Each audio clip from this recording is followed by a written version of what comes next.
Everyone, আজকে তোমাদের সাথে একটা নো মেকআপ লুকের টিউটোরিয়াল শেয়ার করব। আমার ফেসের যে রাইট সাইড আছে সেই সাইডটাতে আমি মেকআপটা ক্রিয়েট করব, যাতে তোমরা ডিফারেন্সেস বুঝতে পারো যে নো মেকআপ আর নো মেকআপ লুকটা কেমন টাইপের দেখতে লাগে।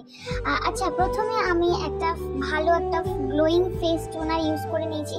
মেইন কথা হচ্ছে যে কোনো মেকআপের ক্ষেত্রে তোমার স্কিন প্রিপারেশন করাটা ভীষণ প্রয়োজন। স্কিন প্রিপারেশন ঠিকঠাক করে করলে তবে তোমার মেকআপটা লং লাস্ট বলো, মেকআপের ফিনিশিং বলো, সমস্ত কিছুই ভালো হবে।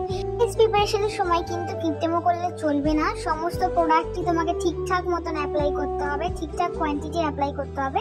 ফেস প্রিপারেশন হয়ে যাওয়ার পর দেন আমি খুব মিনিমাম কোয়ান্টিটির একটু ফাউন্ডেশন, পুরো অ্যাজ ইট ইজ আমার স্কিন টোনেরই একটা শেড নিয়ে আমি এটাকে অ্যাপ্লাই করছি, যাতে যে আমার স্কিনে যে ডার্ক পোর্শনগুলো আছে সেগুলো হাইড হয়ে যায় আর স্কিনটা একটু ডিফাইন হয়। নেক্সট আমি এখানে একটা ফিটমি কম্প্যাক্ট পাউডার দিয়ে পুরো ফেসটাকে সেট করে নিচ্ছি, যেইটুকু পোর্শন আমি মেকআপ করছি আর কি। যারা রোগা আছো তাদেরকে ফেস কন্ট্রোলিং না করলেও চলবে। আমার যেহেতু ফেসটা একটু ভারী গোলুমলু টাইপ, তো তাই আমি একটু ফেসটা কন্ট্রোল করে নিচ্ছি একটু ডিফাইন লাগার জন্য। দেন আমি এখানে ব্লাশার ইউজ করছি, যেটা সবার ফেভারিট, আমার তো অলওয়েজ ফেভারিট। আইব্রোজে একটা ন্যাচারাল শেপ আনার জন্য যে কোনো পাউডার, আইব্রো পমেড বা আইশ্যাডো প্যালেট থেকে কোনো ব্রাউন কালার বা খুব হালকা গ্রে কালার দিয়ে আইব্রোটাকে ফিল করা যেতে পারে। দেখো দুটো আইব্রো পুরো ন্যাচারাল লাগছে। আর আমি একটা খুব হালকা পিঙ্ক কালার নিয়েছি, পিঙ্ক ট্রানজিশন কালার, যেটা একেবারে আইলিডে দিয়েছি, কারণ কি আমার আইলিডটা একটু ডার্ক, তো যাতে একটু ন্যাচারাল ভালো লাগে। দেন একটু ম্যাসকারা অ্যাপ্লাই করে নিয়েছি। এখানে কিন্তু হাইলাইটারটাও আমি অ্যাপ্লাই করেছি, যাতে মানে তোমরা কিন্তু দেখে বুঝতেই পারবে না যে আমি হাইলাইটার অ্যাপ্লাই করেছি। খুবই ন্যাচারাল লাগছিল।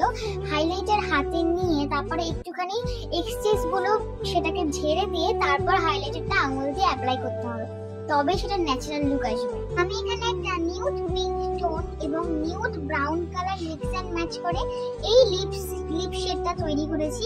এই লিপ শেডটা এই লুকটার সাথে খুব ভালো যাচ্ছিল। মেনলি আমি কিন্তু লাইট লিপস্টিক খুব কমই পরি, আমার ভালো লাগে একটু ডার্ক লিপস্টিক পরতে। কথা বলতে বলতে আমার লুকটা কমপ্লিটও হয়ে গেল। তোমরা দুটো সাইড কম্পেয়ার করে বুঝতে পারবে যে কতটা ক্লিন লাগছে, মানে কতটা ইকুয়াল লাগছে, কতটা সেম টু সেম মনে হচ্ছে। এই সাইডটাও হয়তো বা মেকআপ করা নেই। তোমরা পুরো টিউটোরিয়ালটা দেখলে স্টেপ বাই স্টেপ আমি কিন্তু সমস্ত প্রোডাক্টই অ্যাপ্লাই করেছি। এখানে আমি ক্লোজ থেকেও দেখাচ্ছি। আশা করি তোমাদের বোঝাতে পারলাম নো মেকআপ লুক আর নো মেকআপের মধ্যে ডিফারেন্সেসটা। তো আজকের মতন ভিডিওটা এইটুকুই। ভালো লাগলে অবশ্যই লাইক কমেন্ট শেয়ার করো আর সাবস্ক্রাইব করে দিও, যাতে তোমরা নতুন নতুন ভিডিও আমার পেতে পারো। তো আজকের মতন টাটা, নেক্সট আবার কোনো ভিডিওতে দেখা হবে।